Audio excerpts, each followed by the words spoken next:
याद रखिएगा आगे चल के इसका बेटा जो होगा जिसका नाम क्या होगा, महमूद गजनवी। तो महमूद गजनवी किसका बेटा था, यहाँ पे लिखा मैंने आपको लिखा, देखिए समुद्र सम्राट गुलाम वंश अरंतगीन के बाद कौन आएगा, सुबुद्दीन का बेटा कौन है, सुबुद्दीन का बेटा कौन था बेटा, सुबुद्दीन का बेटा था महमूद गजनवी। और महमूद गजनवी भारत में 17 बार आक्रमण करता है। उनमें से सबसे इंपॉर्टेंट आक्रमण जो उसका होता है वो 1025 यानी कि सोमनाथ मंदिर में होता है। सोमनाथ मंदिर में जब शासक होता है, सोमनाथ मंदिर में अकूट धन संपदा को लूटता है। लूट कर जब जा रहा होता है तो दिल्ली मेरठ गाजियाबाद के आसपास के जो जाट थे वो हमला करते हैं और उससे कुछ धन लूट लेते हैं। उसके बाद उनसे बदला लेने के लिए वो 1027 में वापस लौटता है और उसके बाद 1030 में उसकी मृत्यु हो जाती है। यानी कि गजनवी वंश का उस गजनी के क्षेत्र में समाप्त हो जाता है। उसके बाद वहां कौन आता है, गौरी आता है। कौन आता है, गौरी आता है। गौर वंश की स्थापना होती है। उसके बाद गौर शासक जो हुआ करते हैं यानी मोहम्मद गौरी, जो जिसका नाम था मोहम्मद गौरी, आक्रमण करना चालू करता है। तो पहली बार जब आक्रमण करता है तो जिस क्षेत्र में आक्रमण करता है उस क्षेत्र में एक विशेष शासक या एक प्रबुद्ध शासक थे जिनका नाम था पृथ्वीराज चौहान तृतीय। पृथ्वीराज चौहान के क्षेत्र में वो आक्रमण करता है और पहले आक्रमण में बुरी तरह से हार होती है किसकी,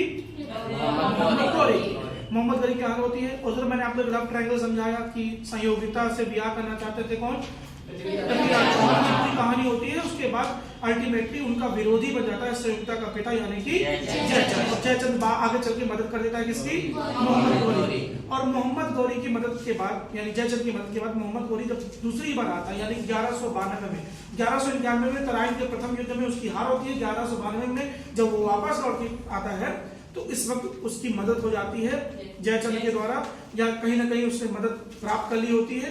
और एक वो षड्यंत्र रचता है और पहले संधि पत्र भिजवाता है। संधि पत्र के बाद उसी रात को हमला कर देता है जिस वक्त मोहम्मद क्या कहते हैं आपके पृथ्वीराज चौहान की तृतीय की सेना जो थी वो सो रही होती है और जीत लेता है क्या, तराइन का द्वितीय युद्ध। तराइन के द्वितीय युद्ध के बाद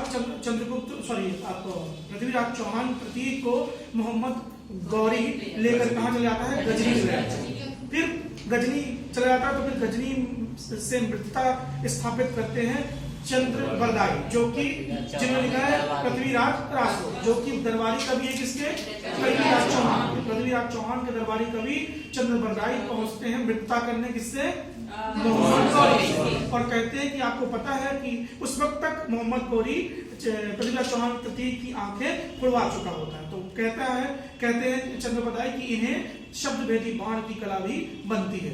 अगर आपको डेमो देखना है तो मैं डेमो करवा सकता हूँ। बस यही तो चाहते थे चंद्रबरदाई। तो चंद्रबरदाई की बात सुनकर के मोहम्मद गौरी बोलता है कि भाई इसका विश्वास नहीं है मुझे।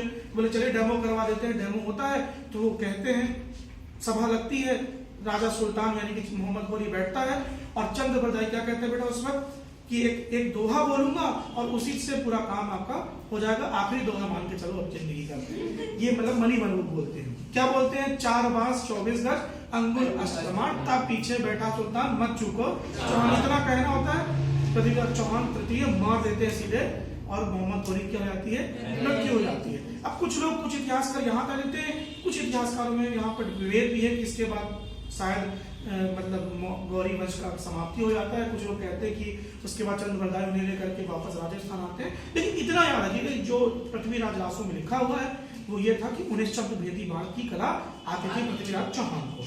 और इस तरह से आप यहाँ पे खत्म करते हैं क्या सेक्शन, जहाँ पे मोहम्मद गौरी की मृत्यु हो चुकी है या कहीं कि मोहम्मद गौरी फिर इस स्थान को खाली करता है यानी कि उसको शासन मिल जाता है। कहाँ पर, दिल्ली मेरठ के आसपास का शासन मिल जाता है और वो अपने गुलाम कुतुबुद्दीन ऐबक को इस क्षेत्र का गवर्नर बना करके यहाँ से चला जाता है। और अब कुतुबुद्दीन ऐबक वो व्यक्ति होगा जो गुलाम वंश की स्थापना करेगा। तो अगला हमारा चैप्टर कौन सा है, गुलाम।